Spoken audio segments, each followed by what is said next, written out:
महाभारत के 25 अनजान पात्र। यन्न भारते तन्न जगति, यानी जो महाभारत में नहीं है वो जगत में भी नहीं है। इसे ऐसे भी कह सकते हैं कि दुनिया में जो कुछ भी है उसका जिक्र महाभारत में है। इसे विश्वकोश कहा जाता है। ये दुनिया का सबसे बड़ा महाकाव्य है। भारत ही नहीं बल्कि दुनिया भर में महाभारत पर रिसर्चर्स होते हैं। उसकी महिमा गाई जाती है। हिंदू धर्म के सबसे बड़े ग्रंथों में से एक श्रीमद् भागवत गीता भी महाभारत का ही अंश यानी हिस्सा है। कृष्ण द्वैपायन वेद व्यास जी द्वारा रचित महाभारत के किरदारों से देश का बच्चा बच्चा परिचित है। लगभग 1 लाख श्लोकों में फैले महाभारत की महागाथा के कई किरदार ऐसे हैं जिनके बारे में हम या तो जानते ही नहीं या बेहद कम जानते हैं। लेकिन इन किरदारों के बिना महाभारत की महागाथा पूरी हो ही नहीं सकती। ये किरदार इतने अहम हैं कि इन्होंने पूरे घटनाक्रम को न सिर्फ प्रभावित किया बल्कि अलग ही मोड़ दे दिया। इन किरदारों को समझे बिना महाभारत को समझना भी असंभव है। इस भाग में हम एक ऐसे ही किरदार के बारे में आपको बताने जा रहे हैं जो अगर ना होता तो अर्जुन पुत्र अभिमन्यु जीवित होते। संसार के सर्वश्रेष्ठ धनुर्धर अर्जुन, जिनका पितामह भीष्म और गुरु द्रोण जैसे महायोद्धा तक बाल भी बांका नहीं कर पाए, इस शख्स की वजह से महाभारत के युद्ध में अपनी मृत्यु के सबसे करीब पहुंच गए थे। वही अर्जुन कौरवों और पांडवों के बीच संधि के सभी रास्ते बंद करने वाला ये शख्स था, सिंधु नरेश जयद्रथ। आइए जानते हैं कौरवों की इकलौती बहन दुशाला के पति जयद्रथ की कहानी। सिंधु प्रदेश, जिसे आजकल पाकिस्तान के सिंध प्रांत के रूप में जाना जाता है और जिसकी आज की राजधानी कराची है, उस सिंधु प्रदेश के राजा वृत्रक्षत्र को जब काफी समय तक संतान की प्राप्ति नहीं हुई तो उन्हें अपने वंश की चिंता सताने लगी। पुत्र प्राप्ति के लिए उन्होंने भगवान शिव की तपस्या की। महादेव ने प्रसन्न होकर वृत्रक्षत्र को पुत्र का वरदान दिया। भोलेनाथ के आशीर्वाद से मिले इस पुत्र का नाम रखा गया जयद्रथ। बचपन से ही जयद्रथ को हर सुख सुविधा उसकी इच्छा से पहले ही मिल जाती। युवा होने पर जयद्रथ का विवाह हस्तिनापुर की राजकुमारी और कौरवों की इकलौती बहन दुशाला से हुआ। जयद्रथ को सिंधु प्रदेश का राजा बनाकर पिता वृत्रक्षत्र तपस्या करने समंतक पंचक क्षेत्र चले गए। राजा बनते ही जयद्रथ भोग विलास में डूबा रहने लगा, लेकिन साथ ही उसे ये डर भी सता रहा था कि जिस सुख सुविधा और वैभव को वो भोग रहा है, अगर वो छिन गया तो। भारतवर्ष में एक से बढ़कर एक शूरवीर और महायोद्धा थे। अगर किसी ने सिंधु प्रदेश की तरफ कुटिल दृष्टि डाली तो उसका सामना वो कैसे करेगा। इसी डर के मारे वो भागा भागा समंतक पंचक क्षेत्र पहुंचा, जहां उसके पिता वृत्रक्षत्र तपस्या में डूबे थे। उसने पिता को प्रणाम करने के बाद उनसे कहा कि पिताजी, आप भी मुझे कोई ऐसा ही वर दीजिए जैसे राजा शांतनु ने अपने पुत्र भीष्म को दिया था।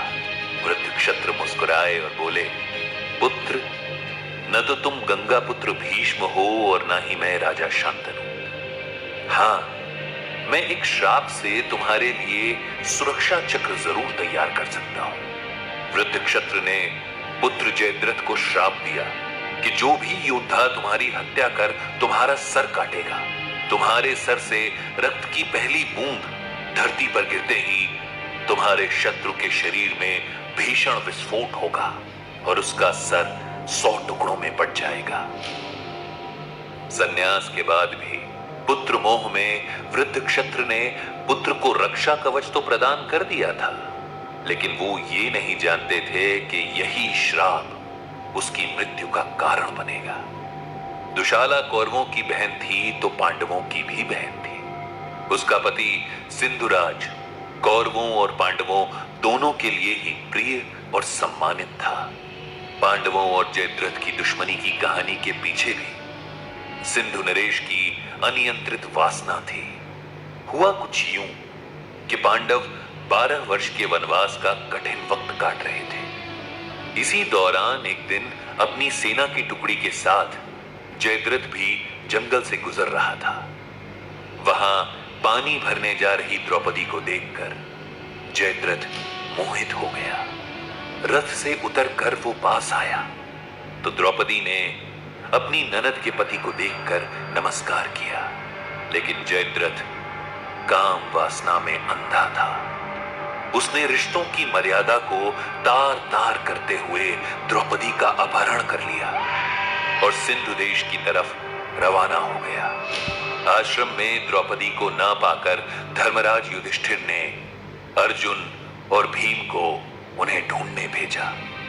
इन दो महायोद्धाओं के आगे जयद्रथ कहां तक भाग पाता। उसकी इस नीच हरकत को देखकर महाबली भीम तो उसकी जान ही ले लेते, लेकिन अर्जुन ने उन्हें रोक दिया। द्रौपदी के आदेश पर जयद्रथ के बाल काट दिए गए और सिर्फ 5 शिखाएं यानी 5 चोटियां रहने दी गई। उसे दास बनाकर धर्मराज युधिष्ठिर के पैर दबाने के बाद मुक्त कर दिया गया। अपमान की ज्वाला में धधकता हुआ जयद्रथ वापस सिंधु देश की तरफ नहीं गया, बल्कि एक निर्जन स्थान पर महादेव की कठिन तपस्या में लीन हो गया। उसकी कठिन तपस्या और त्याग को देखकर भगवान शिव प्रकट हुए। प्रतिशोध की ज्वाला में जल रहे जयद्रथ ने उनसे पांडवों की हत्या का वर मांगा, लेकिन महादेव ने कहा कि पांडवों को मार पाना इस संसार में किसी योद्धा के लिए संभव नहीं है। अर्जुन तो स्वयं इंद्र के पुत्र हैं। उन्हें युद्ध भूमि में हरा पाने का सामर्थ्य किसी योद्धा में नहीं है।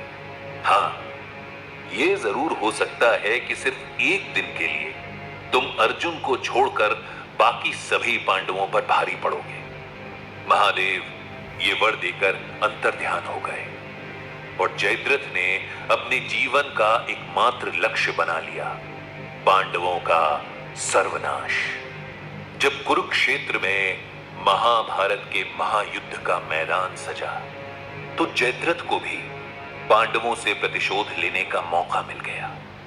दोनों पक्षों में अर्जुन, भीम, कर्ण, पितामह भीष्म, आचार्य द्रोण जैसे परम योद्धा थे। सिंधु नरेश जयद्रथ इस महायुद्ध में सिर्फ एक अनजाना योद्धा बनकर रह जाता। अगर उसने उस महापाप की पटकथा न लिखी होती जिसने इस धर्म युद्ध के सारे नियमों और आदर्शों को नष्ट कर दिया।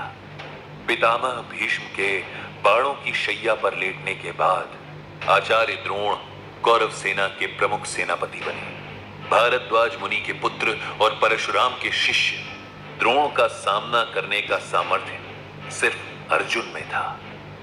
पांडवों के राजा युधिष्ठिर को गुरु द्रोण अर्जुन के रहते पकड़ पाने में असमर्थ थे और इसीलिए योजना बनाई गई कि अर्जुन को युद्ध क्षेत्र में युधिष्ठिर से दूर कर दिया जाए। त्रिगर्त नरेश के नेतृत्व में संशप्तकों ने अर्जुन को युद्ध के लिए दक्षिण दिशा में पुकारा। महारथी अर्जुन कहां मानने वाले थे। उन्होंने हजारों की संख्या में उपस्थित दुश्मन सैनिकों को गाजर मूली की तरह काटना शुरू किया।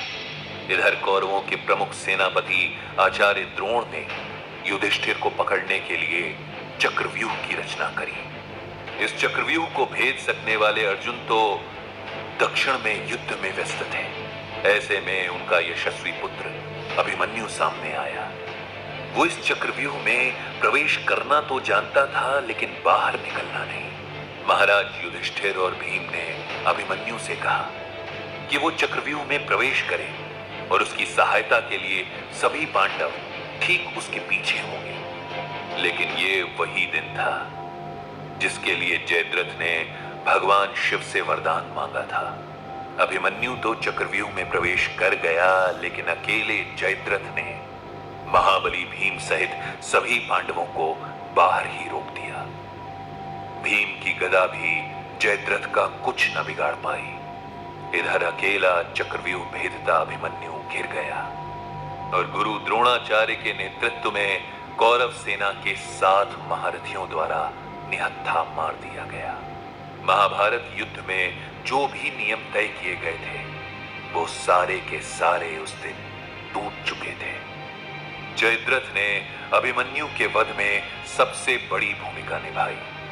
अपने पुत्र की बेरहमी से की गई हत्या के बाद व्याकुल अर्जुन ने प्रतिज्ञा ली कि अगर अगले दिन सूरज के ढलने से पहले उन्होंने जयद्रथ का वध नहीं किया तो वो स्वयं अग्नि समाधि ले लेंगे। अर्जुन की इस प्रतिज्ञा को सुनकर जयद्रथ को मौत का डर सताने लगा। वो जान बचाने के लिए युद्ध भूमि छोड़कर भाग जाना चाहता था, लेकिन आचार्य द्रोण और दुर्योधन ने जयद्रथ को वचन दिया कि अगले दिन सारी कौरव सेना सिर्फ उसकी रक्षा के लिए खड़ी होगी। दुर्योधन जानता था कि अगर जयद्रथ को सिर्फ एक दिन अर्जुन के प्राणघातक बाणों से बचा लिया गया तो वचन का पक्का अर्जुन जरूर अग्नि समाधि ले लेगा। इस तरह अर्जुन के बिना पांडवों की सेना को हराना कोई मुश्किल काम नहीं होगा। जयद्रथ सारी रात ये सोचता रहा कि सूर्य का उदय ही ना हो, लेकिन सूर्य नारायण ठीक समय पर उदित हुए। युद्ध भूमि सज चुकी थी और अपनी प्रतिज्ञा से बंधे अर्जुन को रोकने के लिए गुरु द्रोण, दुर्योधन, महारथी कर्ण सहित कौरव सेना के सभी वीर खड़े थे।